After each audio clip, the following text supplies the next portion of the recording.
Now, watching all that, honestly, part of me knows that there are a lot of disaffected people in America who feel like they've been left behind by their government and they voted for someone who came along and spoke to them directly. I know that. But another part of me just wants to go, what the shimmering fuck have you done, America? What have you done? You've elected a bright orange cartoon character who doesn't believe in climate change, said he wants to ban Muslims from travelling to America, mocked a disabled man, called Mexicans rapists, has had 4 bankruptcies, 3 marriages, doesn't seem to have paid any tax for 20 years, and once boasted he was so famous he could grab a woman by the pussy and they'd let him get away with it. I mean, sure, we voted for Brexit, but we didn't let any of the fuckers run the country. Oh, that's better. Oh, that's so... I needed that. Oh, that's much better. Oh, it's been just burning. That was what it looks like when a man gets rid of a tumour. Honestly, what do you make of this? I think it's absolutely horrendous, to be honest with you. You know, I woke up to the news, I checked Twitter, I couldn't believe it. You know, people were getting upset. I looked on Facebook and my friends were getting upset about it. And, you know, for a while I kind of hoped it wasn't true. But it is. Alexis Sanchez has done his calf on international duty and... It feels like the end of the world. But it's like nothing surprises me anymore. I was surprised... No, with Arsenal's injury crisis, me neither, Alex. But I was surprised when Leicester won the league. I was surprised when we, you know, voted to leave the EU. Yeah. And then the other day on that Planet Earth programme, I thought this lizard was in for it when he was with these bunch of snakes. And he got away. And I thought, anything can happen. Get your money on Honey G. She's going to win X Factor. I mean, Donald Trump was in Home Alone 2 for crying out loud. Although he wasn't the little boy, was he?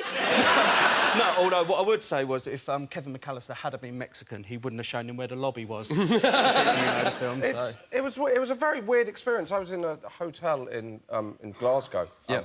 Because that was a needless fact. Yeah. That's how shaken I am, Adam. That's all I remember is where I was. It was weird because you watched it, and I was watching it at the start. And it was very boring for about 2 hours. Yeah. And then you were thinking something needs to happen. It was a bit like, I imagine, if you took acid and you were waiting for it to kick in. Yeah.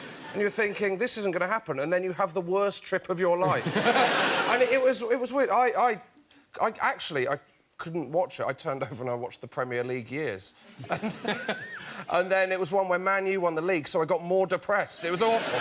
I think I think there's a lot of things that you can think about. I think I've seen a lot of kind of awful knee-jerk stuff of calling Americans idiots, and that's rubbish, right? So, you know, you've got to respect who people have voted for, I think. And I think you've got to understand, you know, it's very easy as kind of affluent people who work in the media, who live in London, living kind of, you know, I was about to say trendy lifestyles, then I saw your beard. But it's very easy for us to kind of go, oh, why are you voting for him? But I think, you know, these people are voting because they don't like what's gone on. Yeah. They don't like, you know, what's going on in Washington. And the problem was, the Democrats picked the one person that represents, you know, 8 years she's been in the Obama administration, 8 years she was married to Bill Clinton. Yeah. That was not a candidate for change. They need a new candidate. I'm going to say it. Chelsea Clinton 2020. That's who I'm backing. Turns out this is the most negatively viewed president ever, as Hillary Clinton would have been as well. Donald Trump is the oldest president ever to come to office, so he may well bring back the afternoon nap. Here's it. Hooray!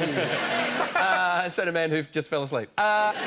Is this... I mean, look, you know, we know that white people in America are becoming a smaller and smaller percentage. Is this the last hurrah for old white men in America? I wouldn't give up hope, Adam. Have another hit at Hollywood, you might do.